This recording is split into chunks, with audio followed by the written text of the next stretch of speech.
Another important and very informative feature of the program is the line directly below the name of the share. In this case we will be explaining the information obtainable from the line that we're looking at just below the share name. Firstly, we have a date. Now this date, as you move the mouse, you will see the date is changing all the time. The same applies to the closing price, the DY, the EY, the PE and the market capitalization, as well as the deals. This indicates the position where the mouse is at this moment in time. So if I'm looking at the top here that says date, the 8th of May, means that this portion of the graph, which you can see right at the bottom here, is around about the 8th of May that we're looking at. On that day, the market closed on the 8th at, let me go back to the 8th here again. There we go. It closed at 15 Rand or 1500 cents. And again, by moving the mouse across, you can see the different prices for each day. The DY, or the dividend yield, on that particular day was 2.06. The earning yield was 10.25%. Incidentally, these figures are percentage figures, although we don't show a decimal. They should actually be divided by 100. The PE, or the price earnings ratio, is at 9.72 on that particular day. The market capitalization in Rand million, you can see immediately, whatever day you look at, is this particular one is a 1511. But wherever you move the mouse, it changes. And also you can check out here the number of deals that were done. In other words, the number of share deals or trades that took place on that particular day. There were 20 in this instance.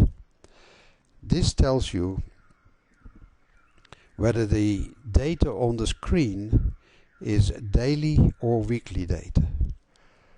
You can also put weekly data on a share by going quickly to the W on the top here and changing it, and immediately you see weekly data instead of daily data. Let's bring the daily data back by clicking down here again. Now, for your information, you can also check or learn what dividend yield, earning yield and price earning ratios actually mean, because if you are beginning to the stock market, you may well need more information on these items.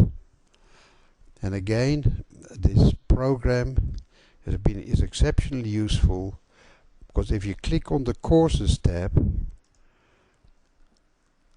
open the quick chart to investing course that is built into the program,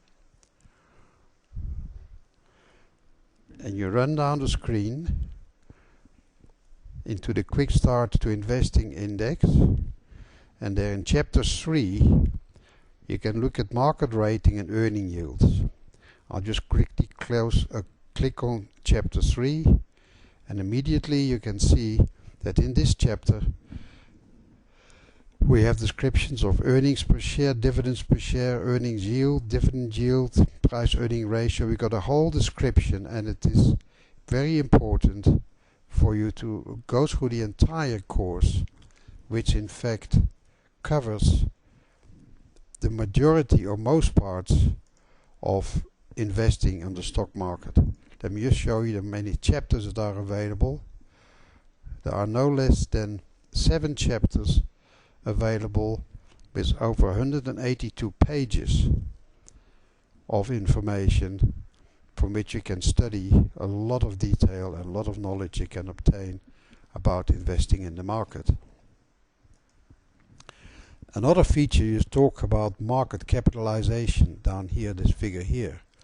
And you may well say, what is market capitalization? You can go to Help, go into Investment Glossary Contents.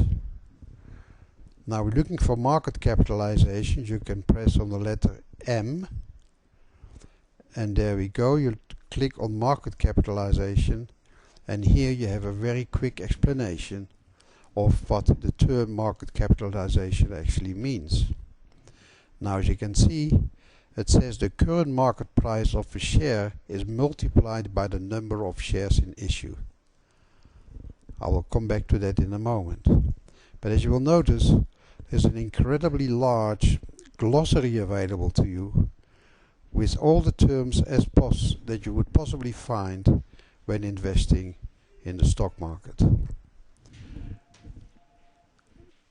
Going back to the graph again, and now you would say shares in issue. Now where do we find that figure?